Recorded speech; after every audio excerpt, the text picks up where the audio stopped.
Welcome to Peptide-Proof, your source for rigorous, independent, evidence-based peptide intelligence. Today, we're looking at the science behind Argireline. If you've heard of Botox in a bottle, you're likely hearing about Argireline. It's a six-amino-acid peptide designed to mimic Botox by temporarily softening your muscles. But here's the catch. It requires some seriously advanced delivery to actually work. So we're going to move quickly through its exact biological mechanism, the physical barriers it's up against, and the optimal clinical protocols you need to get real results. To understand how this peptide functions, we first need to look at its biological target. Basically, neural signals cause these synaptic vesicles, which are packed with acetylcholine, to fuse with the nerve membrane. They cross a tiny microscopic gap called a synapse, and that triggers a muscle contraction.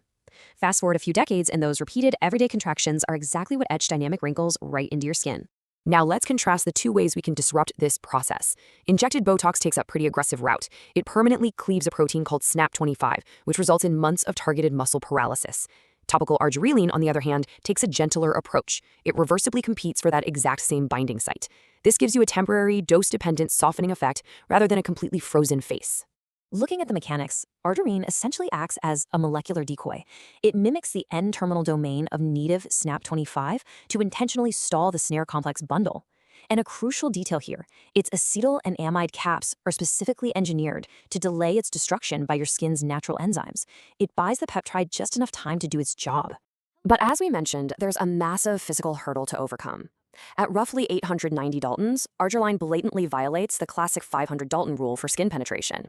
It struggles immensely to get past the 10 to 20 micrometer thick stratum corneum to reach the nerve terminals, which sit about 50 nanometers away from the muscle synapse. It's a tough journey. And the baseline reality of that journey is pretty humbling.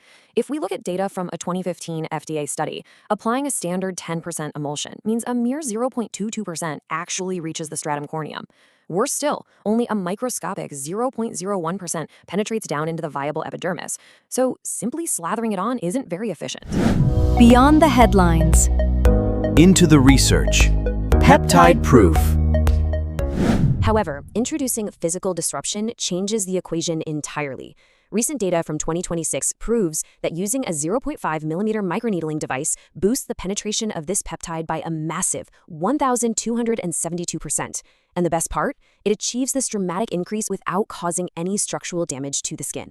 Beyond physical disruption, the vehicle carrying the peptide matters just as much. Not all serums are created equal. Multiple water and oil in water emulsions significantly outperform basic mixtures. Why? Because they provide a sustained release. This maintains a steady, local concentration gradient that physically drives the peptide deeper into your skin over time. So what does this look like clinically? In a 12-week L'Oreal study, we see static wrinkles experience a very significant 35 to 69% reduction. Dynamic wrinkles, though, only improve by about 10 to 13%. If you think about it, this aligns perfectly with Argireline's reversible competitive mechanism. It softens, but it doesn't freeze. The study also noted a 30% improvement in skin smoothness and a 43% improvement in pore appearance. But a quick reality check here, these holistic skin quality metrics are very likely driven by formulation synergies with other ingredients, like niacinamide over that 12-week period. It's rarely just the peptide acting completely alone. There are also some specific pitfalls both formulators and users need to navigate. For instance, seeing a 10% Argireline label usually translates to just a 0.05% active concentration of the actual peptide. Also, if you use acidic toners under pH 5, you will rapidly hydrolyze and destroy the peptide before it can work. And finally, patience is key. You really can't quit before the 12-week mark if you want to see these biological changes manifest.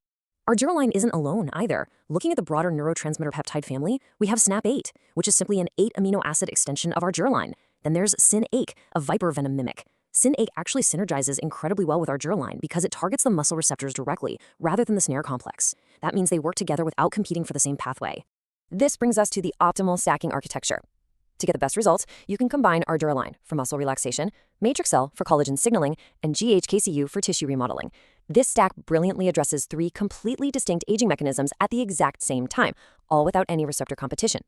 To wrap up, our final evidence-based protocol boils down to 4 steps: strategic disruption, optimal delivery vehicles, a full 12 weeks of patience, and using this as an extension bridge between professional neuromodulator injections.